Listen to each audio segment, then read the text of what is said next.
The MLB Gambling Podcast on the Sports Game Podcast Network is brought to you by Edgewood. Banking for better, sign up today. Edgewood stuff, code HPN, get a $25 deposit bonus.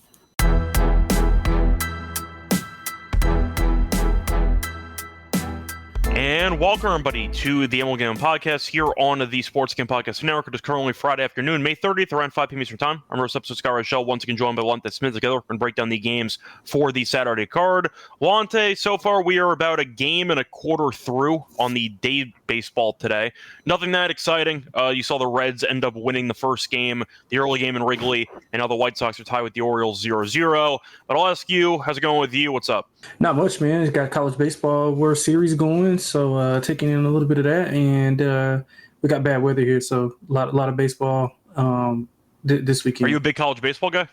Not really. I'm kind of like the guy who is not a big college basketball guy until March, so I'm not a big college baseball guy until now. Really, Noah does a good job on our network. He does a really, really good job throughout the year, and I kind of check in periodically.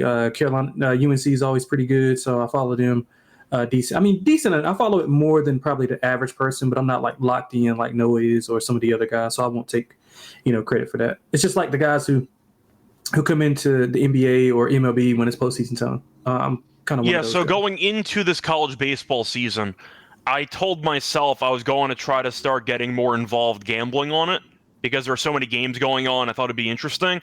So I went 5-0 in the first 2 weeks of the season, and then proceeded to never bet again. So I just retired as going 5-0 on my plays in college baseball, and then I just did not bet it for the last 3 months. So that's how that went. I retired undefeated for the season, 5-0, called it a day. I remember the last game I had, I took UCLA, and I forgot who the hell it was. Was it Stetson? I don't remember if it was Stetson or it was somebody. UCLA scored like 15 runs. Stetson's generally I know, good. But I took UCLA. I had the over in the game, and they scored like 15 runs or something, and I won. That was the last game I bet on. That was like a couple months ago, but I retired after that. That was the last game that I won. So I forgot who they were playing, but that was a win. Can't go out. That is pretty much true. So we'll see what happens in the College World Series. Maybe I'll dabble in it again, but who knows? I don't really follow that much, but I know North Carolina is actually very good. Heard the rotation's very good, so maybe they can actually do some damage to win the whole thing. But either way, that's for college. Looking forward to it in general. But time to move back into the baseball discussion in the pros. Time to move on to the games that we're going to be talking about for the Saturday card. Before we get into any of the games, a reminder, they do have new content coming out on the SGP network because the SGP guys are going to be ripping packs live on air next Monday night. They'll be breaking a case of Panini Prisms with dabs, and you can get 10% off your favorite team. With Progress SGPN, go to Sports Gambling Podcast sponsorship break to get in on the action. Moving on to the actual games for Saturday. Starting off with the first game on the card, you have the Cubs taking on the Reds. For this one, you have Lodolo Brown. I see Brown at minus 164. Lodolo and the Reds are plus 138. Over-unders at 7.5. Now, for this matchup, Lodolo has been much better than Brown. Brown has been a mess, 3-3, 6.39 ERA. Lodolo, though, 4-4, 3.39 ERA. However, he has given up at least 3 runs in 2 of his last 3 starts, so Lodolo has not been as sharp lately, still been better than Brown. Brown, to go through his numbers this season, last start he got destroyed. He's actually given up 14 earned runs in 2 straight starts. Did give up 8 earned against the Reds the last time he ended up pitching. So an immediate chance at getting some revenge after he got shelled the last time. But simply put, I think that minus 160 is a massive price with Brown, who I don't think is very good. And I think Lodolo is better than him. So give me the Reds money line at what I think is a good price. Yeah, I like the Reds as well. I think I took the Cubs today, and that was a loser. But I do like the Reds in this one simply because of how you just broke it down. I mean, I prefer Lodolo over Brown. Lodolo has been really good, 2 or less in 5 of 6 on the road. 3 of those 5 were scoreless, so he's been in really good form. 3 earned in 5 innings pitched versus Chicago on 525. This actually was a matchup on 525, and both pitchers were probably about the same. Well, actually, Brown got shelled, 8 earned and 4 2/3 on 7 hits on that same game. So I don't think we quite see it that bad, but I do think that Lodolo and Cincinnati, who's been playing well offensively, they scored a lot of runs today as well. So I like them in the first 5 as well as the full game. Yeah, I think I can get behind that too, but it just feels like the pricing is way too big on Chicago. I understand that they're great in Wrigley and they're the better team, but with the actual spot with Brown being a mess, that price should be a lot lower. I'd have the Cubs favored. I would say minus 130, minus 135. We're in the 160s. That feels pretty high for that one. Also realized I forgot to actually put up the banner, so my bad there. There you go. That's Reds versus Cubs. Moving on to the next game, you have the A's against the Blue Jays. Now, for this game, you have a matchup between Hoagland and we have no damn idea. We have no lines on this one because we don't know who's pitching for Toronto. The A's have been a mess. Blue Jays have been fine. They scored what felt like 50 runs yesterday as they won handily. That was my lock for the show, so that worked out pretty well. But I'll ask you for this game because I don't know what the lines are going to be. Toronto will be favored. I'm not sure how big of a favorite, but I'll ask you. It's kind of tough with no lines, but do you want to consider the A's in this one? Because you're looking at Hoagland's numbers, and they're not very good. So that's kind of why I'm scared off of the A's in general. Yeah, it's kind of price dependent. But the Blue Jays, I mean, every time I back them, they lose. When I don't back them, they win. I can't figure them out. So probably going to be a stay away for me. But price dependent, I would probably be somewhere close to betting the A's just because of price point. I don't know if I'll be able to trust the Blue Jays, even though they've been playing well as of late. Yeah, I think at the end of the day, it's going to be a tricky game to predict based on the lines that are not available right now. So I can't even make a case for a value play on the A's. I just know nothing at this point. So it's kind of tough. Right. But either way, I think Toronto should win if I had to just go based on current form of both teams. Moving on to the next game. Matchup between the White Sox and the Orioles. They're playing right now, but they play again tomorrow. You have Martin against Kramer. For this one, Orioles minus 185. White Sox are plus 155. The over-under is set at 9.5 or 9. Now, Martin this season's actually been pretty good, a 3.45 ERA. His record sucks, but he's allowed 5 runs in his last 3 starts combined, so he's been very good recently. Kramer's been really bad, 4-5, 5.02 ERA. I'll point out, though, his last start he was great, give him no runs in 5 1/3 against Boston, but at home it has not been that good of a season for him. Actually, it has been pretty good, but he was not good last start at home. So at home this season, 2.5 ERA, but his last home start faced the Twins, give up 4 earned in 5 2/3. Point is, he is not really pitching that well this season, and you're looking at Martin, who I think might be underrated, actually. But the line itself feels massive. Kind of similar to what I said about the Blue Jays, or maybe not really the Blue Jays, more like the Cubs, for example, in that game, where I can understand why they're favored, but that price is too massive that I'm just not interested in taking it. I think that Martin, who's the better pitcher this season, getting around plus 158, plus 160 is just way too big of a number. I'll take Chicago in this one. Think that Kramer is just not trustworthy. Martin's pretty good, so I don't mind the White Sox, actually. And Baltimore's bullpen is also terrible, and the White Sox bullpen has been okay recently. I don't mind White Sox plus 160. Yeah, I like the White Sox too. It's pretty much rinse and repeat, same handicap as yesterday. I think I'm going to be on the White Sox the whole series, and then if you win one of these, then we'll come out a winner, regardless if they lose the other 2. I've been betting first 5 in full game as well. Martin, he's had 3 straight quality starts, 2 or fewer in 4 straight. Good on the road lately, 1 earned or less in 3 of his last 4. You mentioned Kramer's, he's not allowing a lot of home runs. It's just a ton of contact. He's got 7+ hits in his last 3. He is coming off that really good game versus Boston. But again, I think this is a perfect time to kind of fade him here. 4+ earned in 4 of his last 7. White Sox have been frisky lately. I think the offense will be able to get to Kramer early, and I think they'll be able to hold on. Like you said, the bullpen's been a lot better. So I'm going to take the probably plus 1.5. I'm all around the world, similar to yesterday. I'm going to take plus 1.5. I'm going to take the first 5, and I'm going to take the full game. Moving on to the next game, you have the Brewers against the Phillies. Now, for this game, should be an interesting series in general between the 2 of them. Phillies have been rolling, though. They have Luzardo pitching in this one against Patrick. Phillies minus 185. Brewers are plus 155. Luzardo's 5-0 with a 2.15 ERA. 1.9 on ERA at home. He's been really, really good. Nothing else to say. Meanwhile, Patrick's been kind of a surprise, but he's been pretty good. He's 2-4, but he does have a 2.97 ERA. Has been worse on the road. Goes no length at all. He has gone to less than 5 innings in 3 of his last 4. So that does open the door for some Brewers bullpen shenanigans, which are not really fun. But I think for this one, I'll go Phillies minus 1.5. This is a big line that I actually agree with. because Luzardo's been that good, and the Phillies have been amazing at home. I'll go Phillies minus 1.5. You can find the price available at around plus 105. I'll take the plus money with a team that's in great form. That's where I'm at.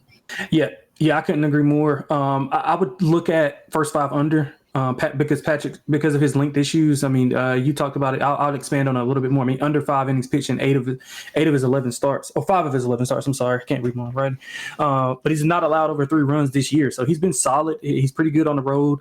Luzardo, I mean, just to compound on the numbers that you talked about, he's got 2 combined runs against 4 of the, well, I would say 3 of the more elite offenses, and then another. So St. Louis, the Dodgers, the Cubs, and Atlanta. Atlanta's kind of like fringe. So he's allowed 2 combined to all of those 4 teams. But his hit rate has been a little bit high. I mean, 6+ hits in 3 of his last 5. But do you trust Milwaukee to kind of, I mean, I know they've been playing better offensively, but the way Luzardo has a lot of swing and miss stuff, 10+ Ks in back-to-back starts. He got a 2.25 ERA in his last 3.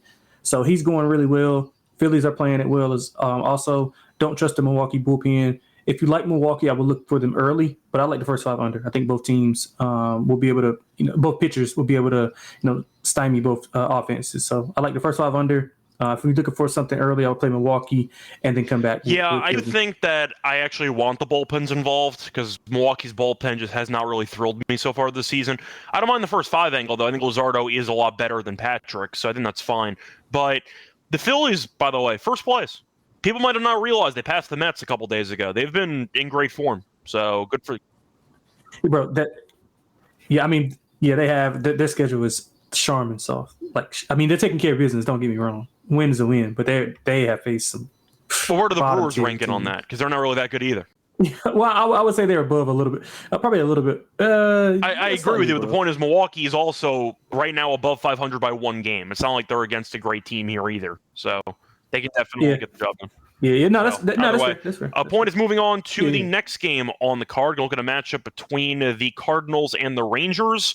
For this game, you have Gray against Corbin.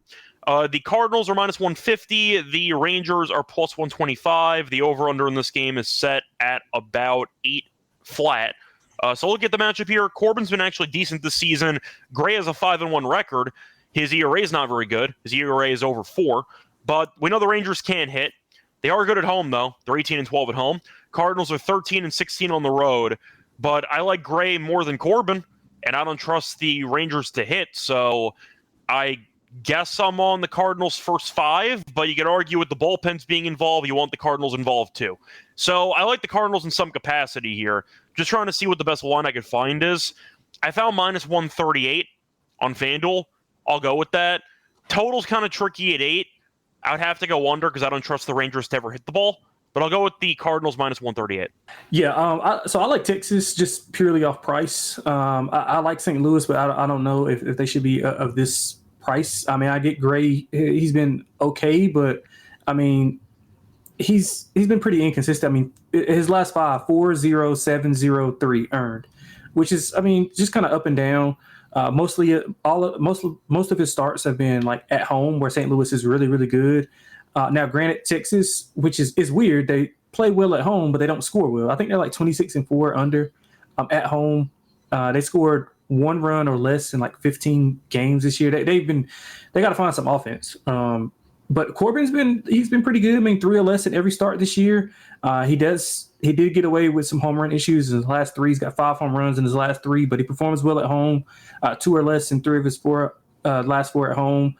So I'm going to take the under low scoring game. I'm just going to keep betting Texas unders, especially when they're at home, and until they prove that they can actually score some runs. But their pitching is good enough. The bullpen is good enough.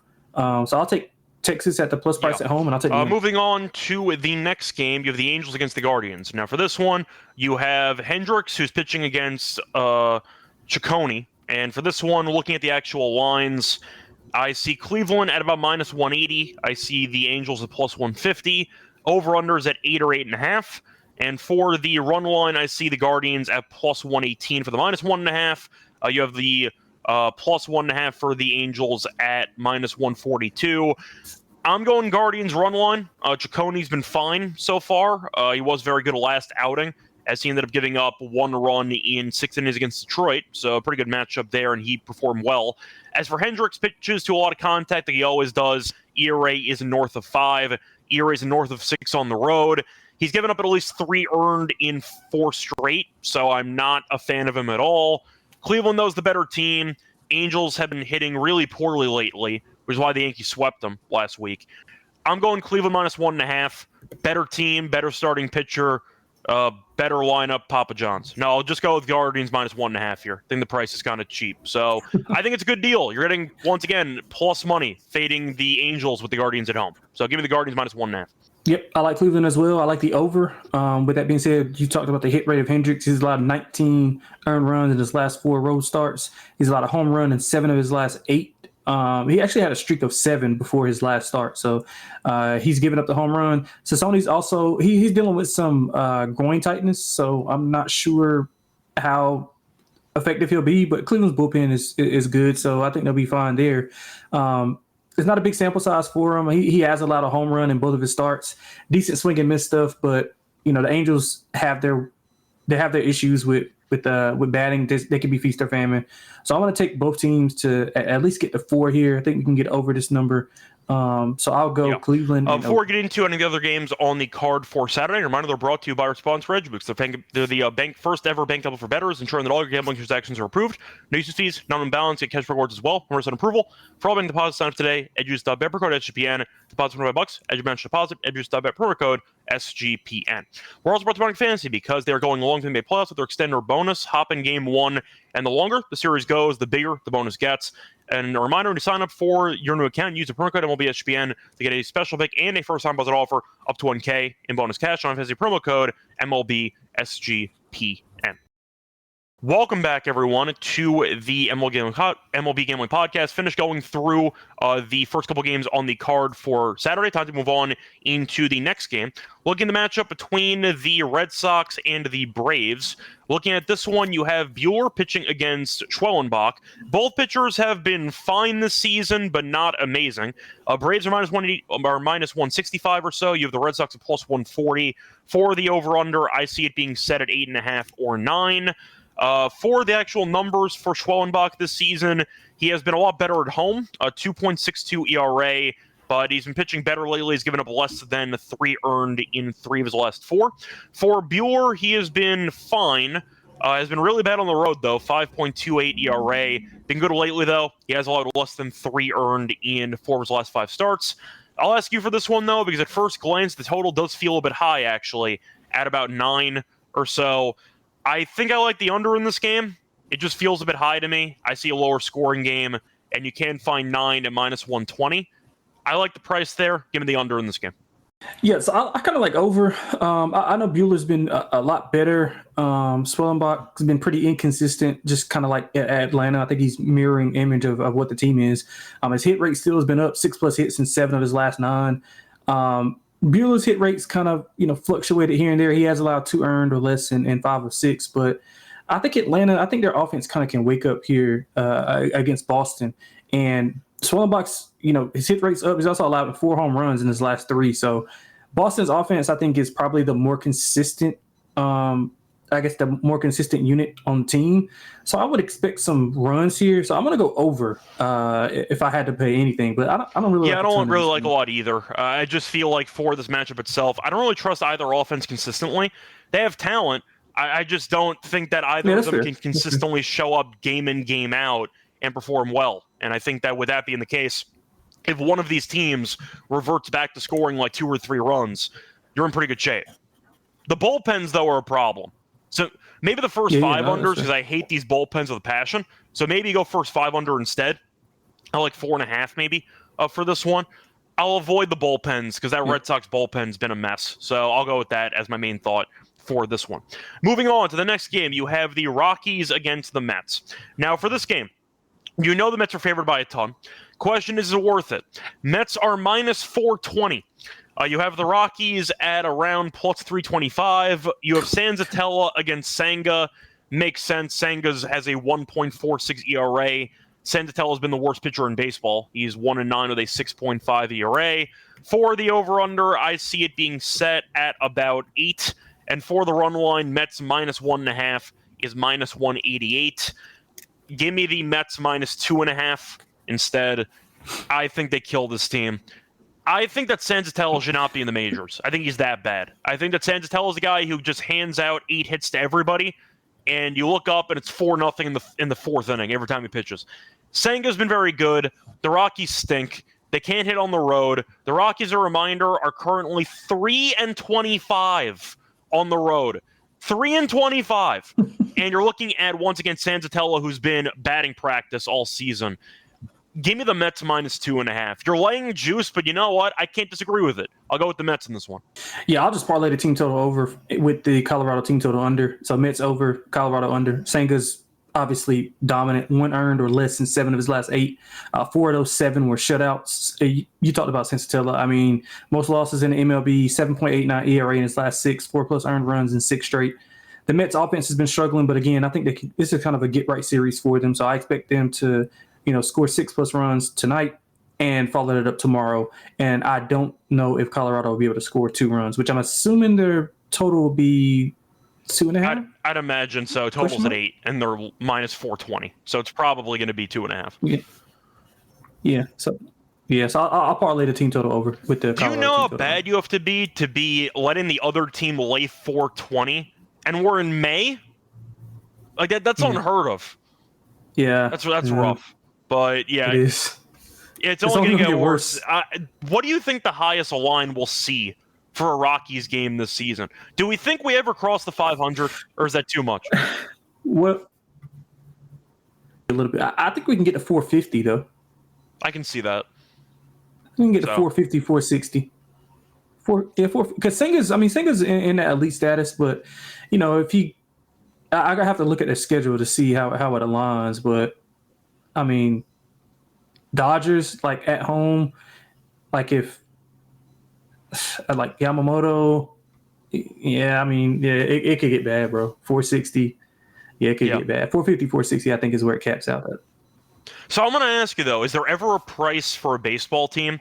Just on the concept of it's baseball, weirder things have happened, where you just blindly bet the team that's getting the plus money. Because, to be honest, like I understand why I picked the Mets minus 2.5, and that's where I stand. I would not be surprised if other people just looked at the pricing and went, it's a baseball game.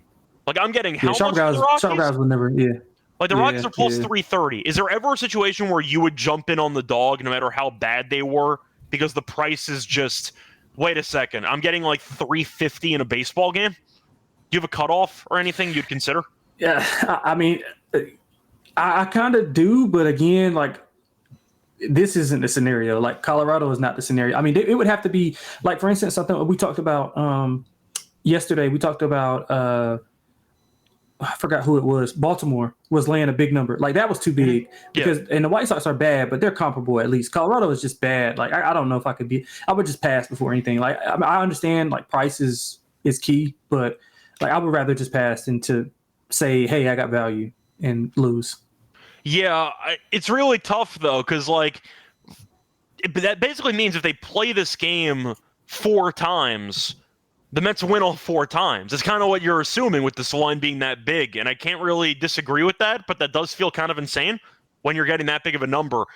Once again, I picked the Mets minus 2.5, but if you took a spin with the Rockies, I'd be rooting for you. I'll tell you that much. Like I'd understand the angle if you want to argue it. You throw it in a long shot parlay, hope something works your way. But yeah, I just wanted to mention that if you wanted to blindly consider fading the Rockies, you're going to lose. But if you win 1 out of 3 with this price, you make money. Yeah, So there you go. Yeah. Something to consider for that one. In fact, actually, it's one. But you would have to bet the Rockies 3 times. It's actually 1 out of 4. Because if you're betting a unit and you end up winning the 4th one, then you are up 0.3 units. So you actually have 4 games. If you win 1 of them, you actually make money. So something to keep in mind if you want to consider doing that. But it's dangerous because this team is 3-25 on the road. So there you go. But I thought it was worth mentioning because I just find that one insane in the end of May. Anyway, moving on to the next game, you have the Giants taking on the Marlins. Giants not playing good baseball. They forgot how to hit again. You have Ray, though, 7-0 with a 2.56 ERA. Cabrera, though, is pitching for the Marlins. 1-1, 4.73 ERA. Giants minus 175. The Marlins are plus 145. Over-under in this game is set at about, let me see where it's at. It's at about 8 flat. Now, of course, with Cabrera pitching, have to mention stolen bases.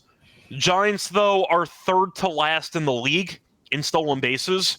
They never run, ever. I'm hoping they make an exception for this game and they get a couple guys who are moving. But I want to point that out. Giants are not a guy that tend to steal, or not a team that tend to steal a bunch of bases, so keep that in mind. Now, Giants, I said before, have been really bad. They have been in a bunch of low-scoring games. In fact, each of their last 6 games have had less than 8 runs, and they've actually scored a total of 5 runs in their last 3 games combined. They've been really bad.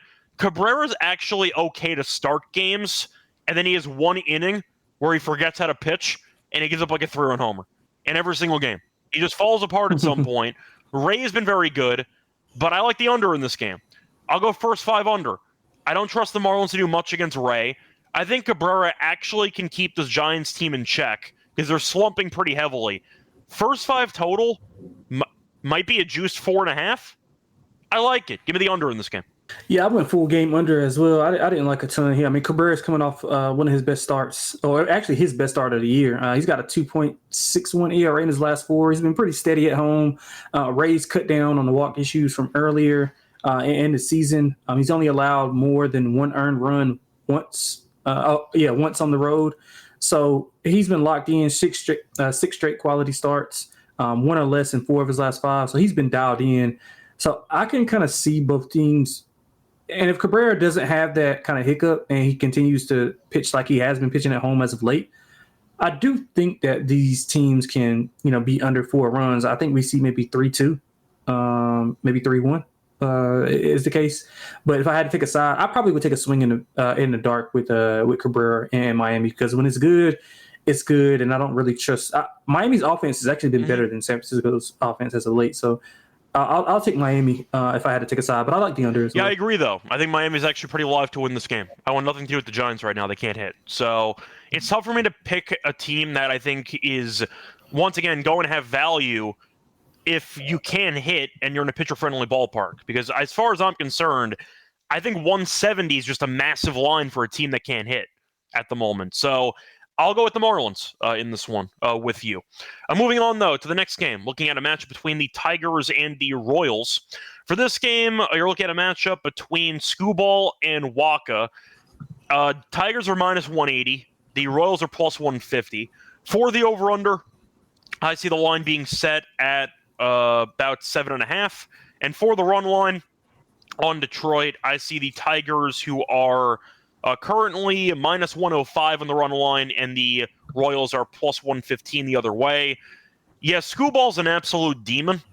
Give me the Tigers minus 1.5. Like maybe first 5 minus a half. I mean, the guy is absolutely insane. Best pitcher in baseball. You can't really stop him. He's just in one of those grooves right now where he's doing whatever he wants and nobody can stop him. He's had at least 11 strikeouts. Think he's been better than Fried? He got through a Maddox with 13 strikeouts. Yeah, I think he's the best pitcher in the entire league.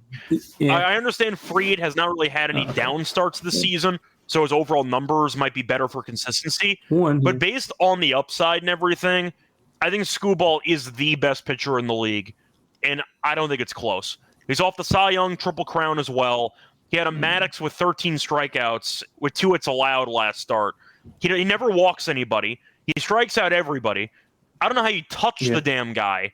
I'll go Tigers minus 1.5 and Tigers first 5 minus a half, because I think Skubal is an absolute monster. I'll just go with Skubal blindly. Yeah, well, so the reason I asked, he got touched up in the 2 games prior to the shutout. I mean, 8 earned on 12 hits. I don't think Fried's had he's had 1 bad start, I think, but to Skubal's standard, that's pretty bad. But he's a little bit more vulnerable on the road than he is at home. I mean, granted, the numbers are still good. He did give up 2 earned on 5 innings pitched, in 5 innings pitched on 7 hits versus Kansas City in the earlier meeting. Waka also gave up 2 earned and 5 in the third on 7 hits. So both guys allowed some contact, but I don't trust the offense of either side against this pitching. I mean, I'm going under. Walker's hit rate has been sky high, but again, Detroit's kind of offense has kind of fell back into what people expected. So Walker's had 7+ hits in 4 or 5 starts this month, but he's had 2 or less earned runs in 6 of his last 7. 1 combined his last 3 home starts.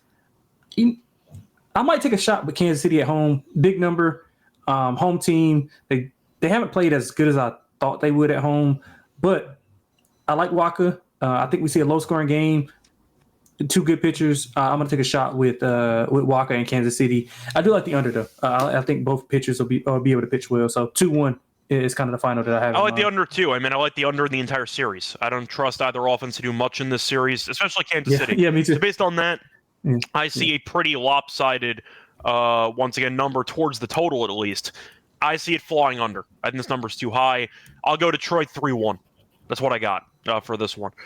Either way, though, moving on to the next game, you have the Rays against the Astros. For this one, Rays have been in great form recently. They won the first game handily of the series. You have Littell against Gordon.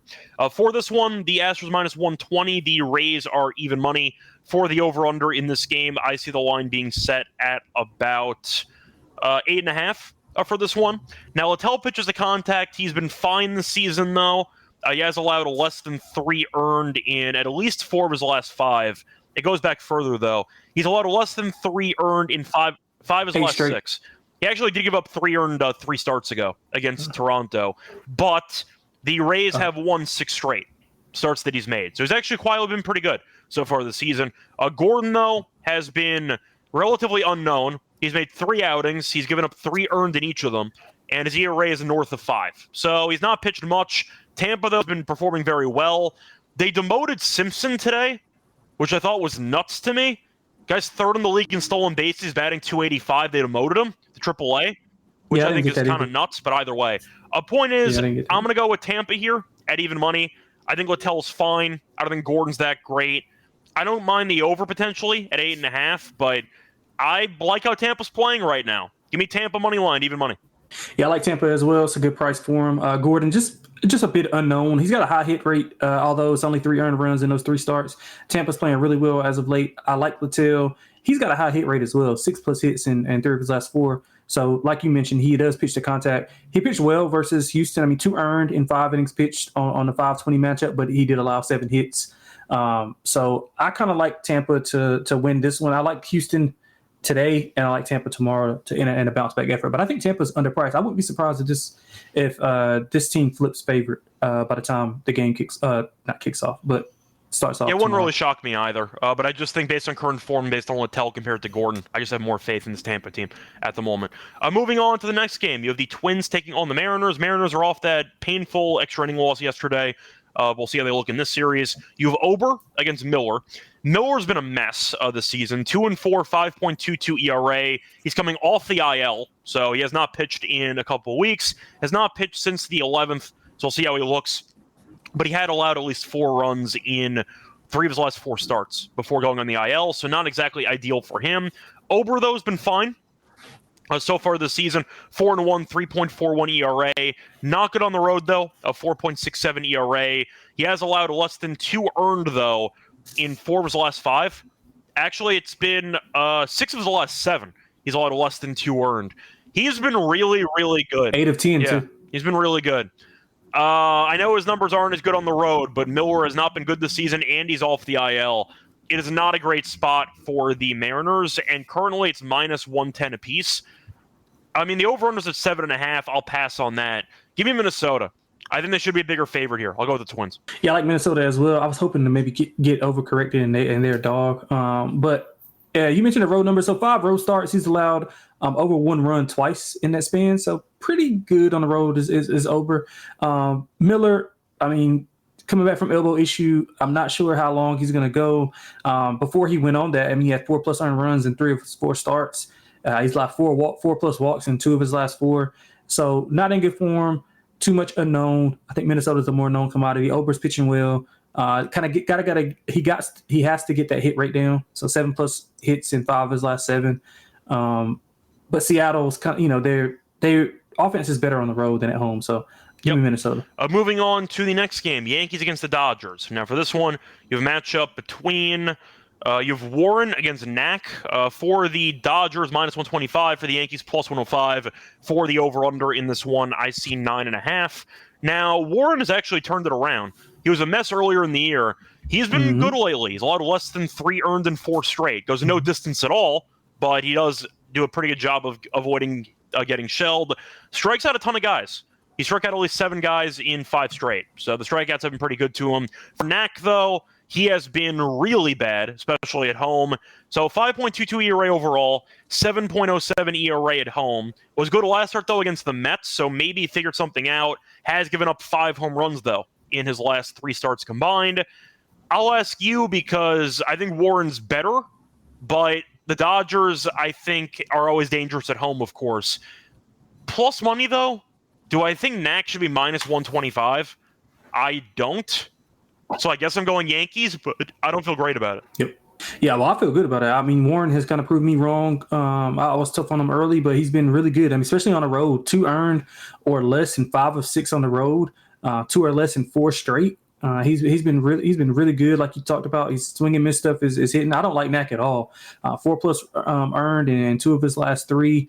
You talked about the home runs. He's kind of been up and down, which is kind of like how the Dodgers have been for this month. So I think plus money on the Yankees with Warren on the mound. Maybe you take him first 5 to kind of get in and get out. But I like him full game. I think the Yankees capitalized. I like the Dodgers yesterday. I like the Yankees today. I like the Dodgers today in the podcast we did yesterday, and I like the Yankees tomorrow. Moving on to the next game, you have the Pirates against the Padres. So for this one, Pirates actually did look pretty good at the end of this Arizona. San Diego's bullpen exploded against Miami at the end, but they still were fine in general. So you have Falter against Cease. Cease has been a mess. He has a 4.58 ERA. Falter, though, 3.47 ERA. Padres are -215. The Pirates are +180. And for the over-under, I see 7.5. Now, Cease this season, said before, not good. Been better at home, though. He has allowed 3 runs in 2 straight. Bit of a home run problem as well. But the Padres have actually been alternating wins and losses in his last couple of starts. So we'll see how they look in this one. For Falter, he's been fine. Looking at his numbers, bad on the road, though, 5+ ERA on the road. He has allowed 2 earned in his last 4 starts combined. So that's something. But for this game, yeah, San Diego's laying a massive number. I don't want to lay that with San Diego. So I'll go with the Pirates plus the money here. +194. I think it's a great price on FanDuel. I'll take that. San Diego's really not been that good for the last month or so. It's a massive number. I'll gamble. Give me Pittsburgh on the money line at about +194. Yeah, I've said for like probably 2 series in a row, this is a good spot for San Diego, and they have not shown at all. Offense has been up and down. Bullpen has been horrific.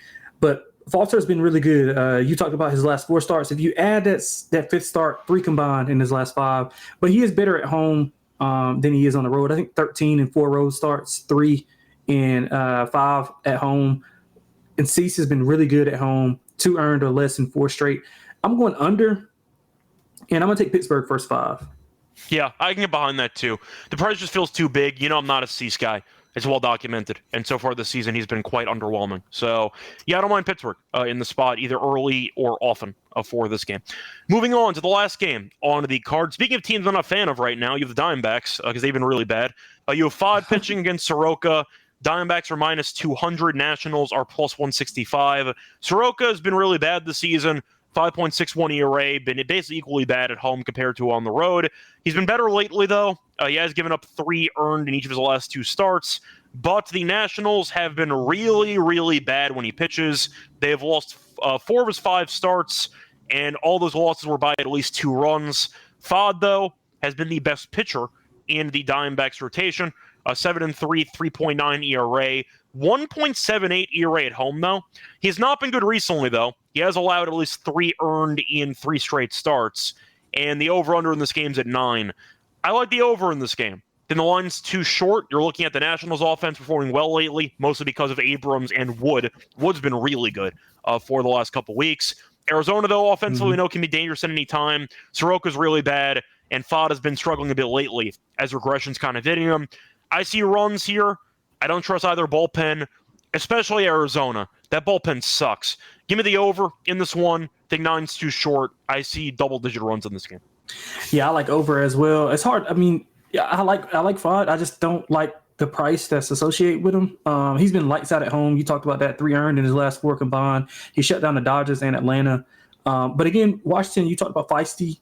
Soroka 4 home runs in his last 3. Fott has 5 home runs in his last 3 as well. So I think we see maybe a home run derby here. I couldn't lay anything with Arizona, not even a run line.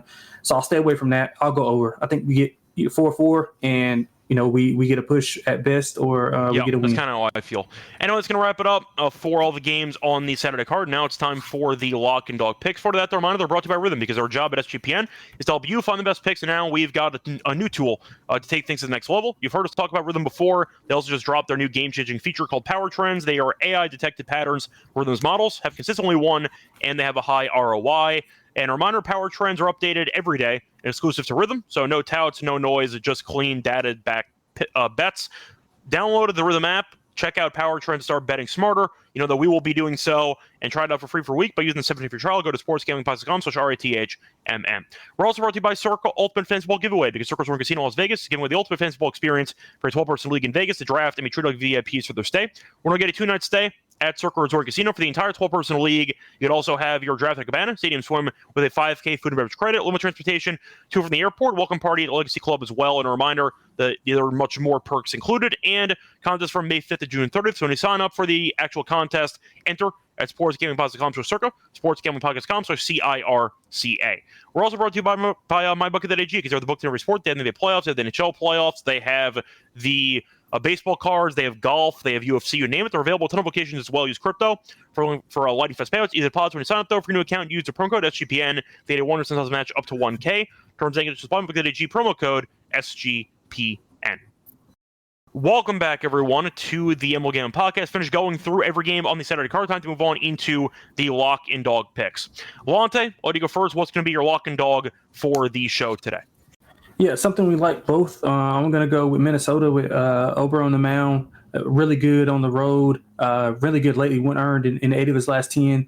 I do think that there will be some, I don't want to say discomfort, but I don't think that Miller is going to be comfortable on the mound. I think Minnesota has been playing well for the past month or so. They hit a little skid, but back on track. Bad spot for Seattle. I like Minnesota to come in and get it done. I think the price is a little bit too short. I wouldn't be surprised if they go off minus 120-ish by the time the game pitches off. So I'm going to go there. I'm going to go with, for the dog, I'm going to go with the Yankees. I'm going to go with the Yankees small price. I just think Warren is superior to Knack.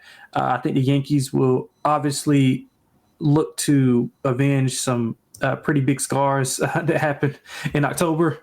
So I'm going to take the Yankees and Warren all on the road against the Dodgers in a primetime game. Yeah, so for my lock on the show, I think I'm going to go with the over, actually, in that Nationals and Diamondbacks game. It's at 9. I like it. Fada's been bad lately. Soroka's been bad since he got injured years ago. And I do think you're going to see some runs in this game. I don't trust the bullpens. I don't trust either really pitching staff, including the starters, to get outs in this one. Give me the over. I think it's going to be a high-scoring game. It's at minus 110. So I like that as the best bet here. Give me the over 9 in the Nationals game as my lock. For my dog, you know what? I'll go with a team that has been in bad form. I think they're going to keep struggling. But I do kind of want to ask myself if I do think they have a good chance of winning the game or not. I hate their bullpen, so I'll go first 5 on this one. But I do think there's some value. I'm going to fade the I was going to say Giants, but I want to just see if I actually want to do that. Because I thought about taking Tampa maybe as well. But you know what? No, I'll go for it. I thought about the White Sox too, actually. You know what? I think I'll do that instead. As much as I want to consider the Marlins, I do still have question marks about the offense doing enough to get them the lead in this game, and the bullpen's been really bad. So instead, I'm going to pivot. I'll go with the White Sox first 5 money line in this one. I actually like Martin. I think Martin's pretty good, and I think you're looking at Kramer, who's been a mess all season. I think that he's a guy who really just isn't very good, simply put. But he can find the first 5 money line available for the White Sox. I actually see the run line. I don't see the first 5 money line instead. White Sox first 5 minus half a run is plus 200. I'll swing for that. Why not? I'll get greedy. Give me the White Sox first 5 minus half a run at plus 200 as my dog for this show. Now it's time for the home run picks. Lonte, I'll let you go first again. What's your home run choice for the show? Yeah, so let's go with Brandon Nimmo for the Mets. We talked about Sensatella, him being pretty much a gas can. So I think they'll try to I think Nimmo has been really good as of late. He did go through a stretch, I think, from the 17th through the 24th, where he was like 0 of 17. Most of those were on the road. Now that he's been back at home, he's got 5 hits in his last 3 games. So I think he can extend that streak and keep it going. He hasn't hit a home run since May 11th. So I think he erases that and puts one on the board tomorrow against Cincinnati. Yeah, so for me, I thought about taking the Mets as well, because there's a lot of wind blowing out to right field tomorrow. So if you wanted to go for a power lefty bat like Soto, you actually could. But I'm trying to think if I want to do something different here. The Braves game should have a lot of wind blowing out too, so Acuna does make some sense, which I thought was intriguing. I thought about taking James Wood, which could be an option as well, because he's been great. But let me just quickly see how Buehler's done with home runs allowed. Because a part of me wants to go with Acuna, but I don't know if that's actually going to be a solid option there. How's Acuna been against him? Yeah, he's 1 for 11 with a home run, so that's a pass for me. Give me James Wood for this one. Wood's been great recently, and I do think he's in a good spot here. Fod has not been pitching well, and the Diamondbacks bullpen's an absolute joke at this point in time. I'll look at the numbers, though, for Fod. I mentioned them a second ago as we did them as the last game on the show. But Fod has allowed at least 1 home run in 3 straight. He's allowed 5 home runs in his last 3 starts. So the fact that he's giving up long balls is concerning, and I think it's a good spot for Wood. Give me James Wood home run for my pick in this one. Anyway, it's going to wrap it up for the show for the Saturday games. Lonte, anything else you want to add for you on the show? That's about it, man. Good luck to everybody this weekend. We got some good action this weekend. Yep, should be fun. MLB shall be back again on Sunday afternoon for the Monday games. Until next time, I'm on Twitter, Reichel Radio. I'm on Twitter at XX1TXX. Until next time, good luck to all of you and all of your bets. Bye, everyone.